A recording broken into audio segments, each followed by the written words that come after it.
Fort Jefferson Memorial Park.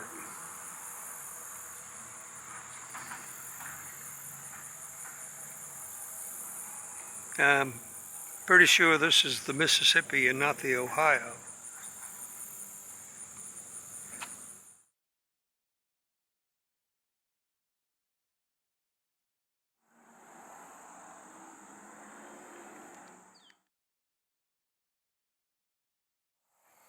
Fort Jefferson Memorial Cross at the Confluence.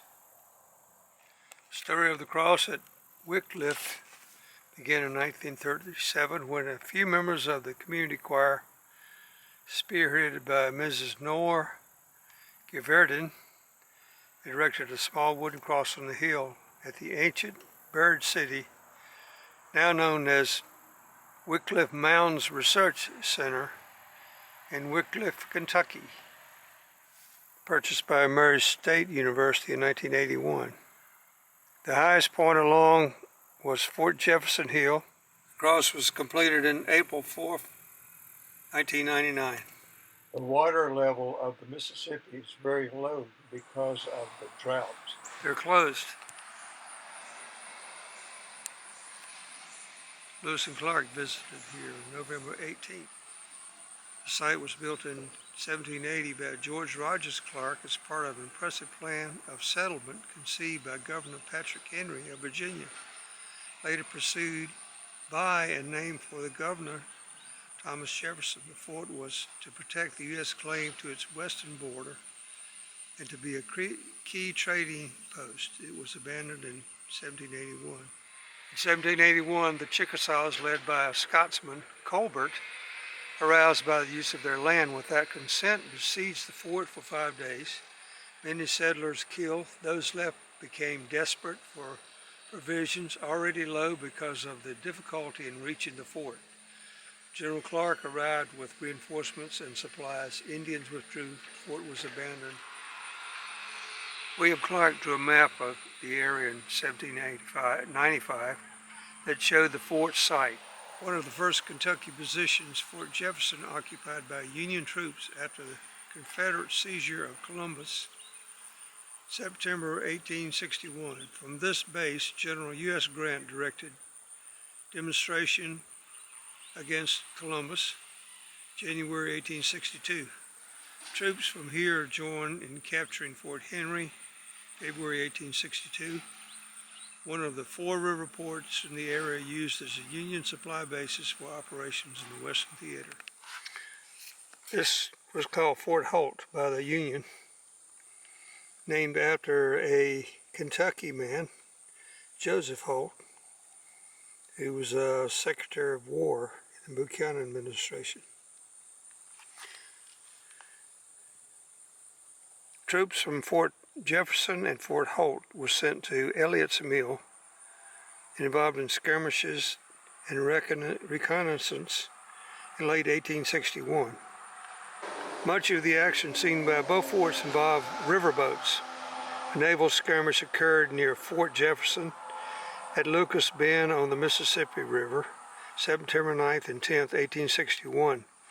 The USS Conestoga defeated the CSS Yankee.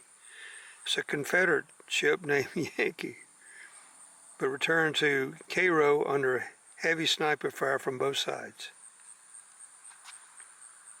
In April 1862, both of these forts were deserted. Fort Holt, having been flooded out in the spring, Federal forces in far western Kentucky concentrated at Columbus and Paducah.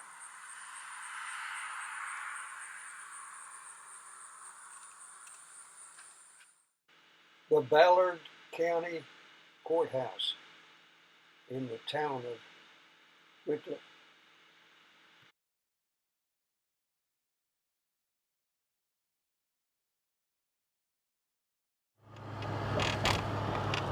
There's the Mississippi.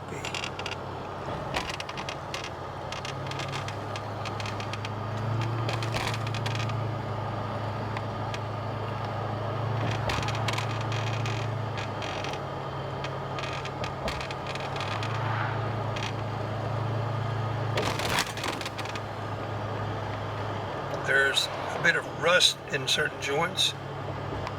that need to be repaired.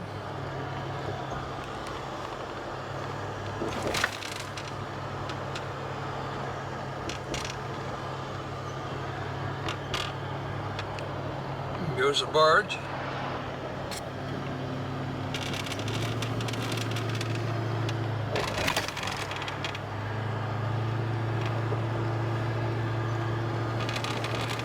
And so it's goodbye, Kentucky.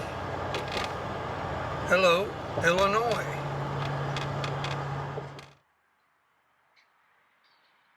Theater marquee says gym. There's a park and a little bandstand.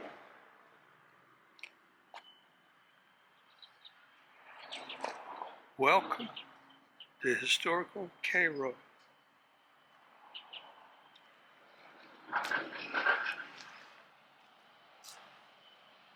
They can close the gate here if need be.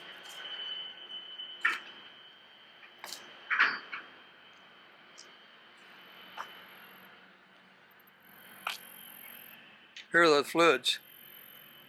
I thought 1937 was the worst, but here 2011, 61 feet.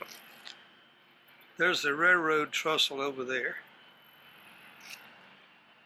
And they put covers over these barges, I think when they're transporting grain or something that can't get wet. And there's the bridge that will be closed for 1 year. It's Highway 62. Lots of truck traffic. So it'll get quiet on that side, on the Kentucky side.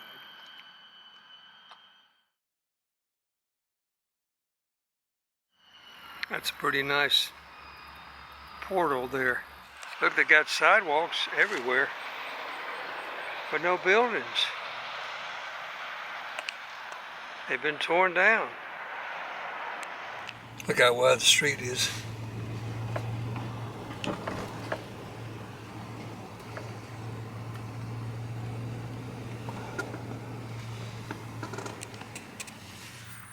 You can see where there was a building here at one time. It's the Fine Arts Center. And check out the piano tree.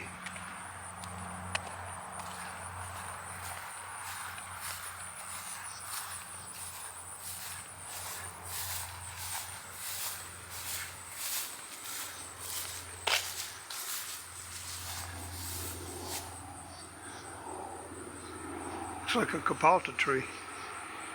Look over here. And look at these fancy street lights.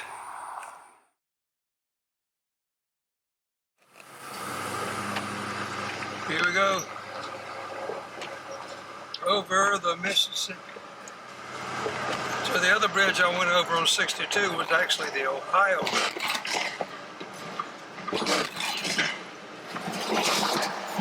Man, sakes alive.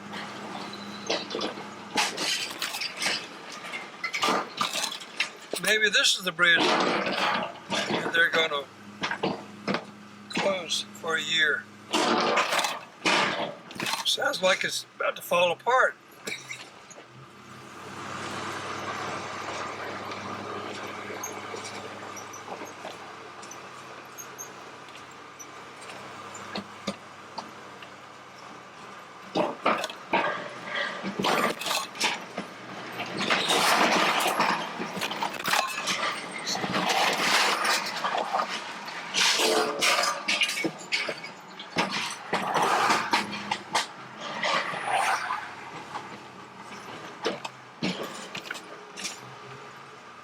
Mercy me.